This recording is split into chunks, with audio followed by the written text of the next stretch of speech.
ரன்வீர் சிங்கோட படத்துக்கு எதிரா பேசினாங்களா ராதிகா ஆப்தே?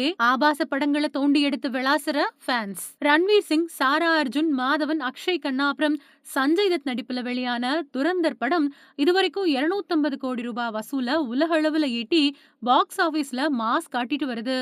சயாரா படத்த மாதிரியே 500 கோடி வசூல இந்த படம் ஈட்டுமா அப்படிங்கிறது சந்தேகம் தான் அப்படின்னாலும் 300 கோடிக்கும் அதிகமான வசூல ஈட்டும் அப்படின்னு சொல்றாங்க.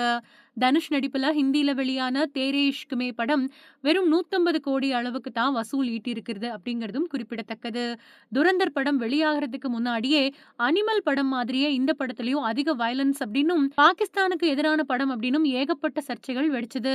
ஹிருத்திக் ரோஷன் உள்ளிட்ட படங்களே படம் வெளியாகிறதுக்கு முன்னாடி விமர்சனம் பண்ண நிலையில படத்தை பார்த்துட்டு ரொம்பவே வெகுவா பாராட்டிட்டு வராங்க. இந்த நிலையில துரந்தர் படத்தை அட்டாக் பண்ணக்கூடிய விதமா நடிகை ராதிகா ஆப்தே சொன்ன கருத்துக்கு நெட்டிசன்கள் அவரை போட்டு சோசியல் மீடியாவுல பொளந்துட்டு வராங்க. ஹாலிவுட் ரிப்போர்ட்டர் யூடியூப் சேனலுக்கு சமீபத்துல கொடுத்த பேட்டியில நடிகை ராதிகா ஆப்தே குழந்தை பிறந்ததுல இருந்து தான் கொஞ்சம் சினிமாவில இருந்து விலகி இருக்கேன் அப்படின்னு சொன்னாங்க. அது மட்டும் இல்லாம இப்பெல்லாம் சினிமாவுல அதிகமான வன்முறை காட்சிகளை தான் படமாக்கி வியாபாரம் பாக்குறாங்க. இந்த மாதிரி படங்கள் எல்லாம் குழந்தைகளோட மூளையை கெடுக்கும் அப்படின்னு காட்டமா விமர்சனம் பண்ணாங்க. அனிமல் படம் வரும்போதோ, வார் 2 மாதிரியான படங்கள் வரும்போதோ பொங்காத கபாலி பட நடிகை ராதிகா ஆப்தே ரன்வீர் சிங்கோட துரந்தர் படம் வர்றப்ப மட்டும் இப்படி பேசுறாங்களே அப்படின்னு ரன்வீர் சிங் ரசிகர்கள் கடுப்பாயிட்டாங்க.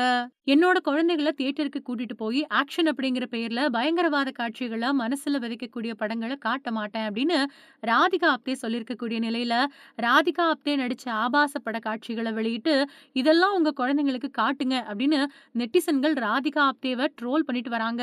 வெற்றிமாறன் படங்கள்ல கெட்ட வார்த்தை வர்றப்போ ஜாலியா இதுதான் ரியாலிட்டி அப்படின்னு பார்த்த அதே ரசிகர்கள் இப்போ கெட்ட வார்த்தை அப்படின்னு ஷார்ட் பிளிக்ஸ்ல வந்த படத்தை பார்த்துட்டு பொங்கிட்டு இருக்காங்க. ஐட்டம் டான்சர்களை காணாம போக பண்ணி ஹீரோயின்களே ஐட்டம் பாட்டுக்கு டான்ஸ் ஆடிட்டு வராங்க. அதிக ஆபாசம், கெட்ட வார்த்தை, ரஜினி படத்துக்கே சான்றிதழ் கொடுக்கக்கூடிய அளவுக்கு வயலன்ஸ் அப்படின்னு எல்லாமே சினிமாவில் ஓவர் டோஸ் ஆயிடுச்சு. சிரிக்கவும் சிந்திக்கவும் வைக்கக்கூடிய படங்களை இயக்கறதுக்கு தான் இயக்குனர்கள் இல்ல அப்படிங்கிற நிலை தான் அதிகரிச்சுட்டு வர்றது கால கொடுமை.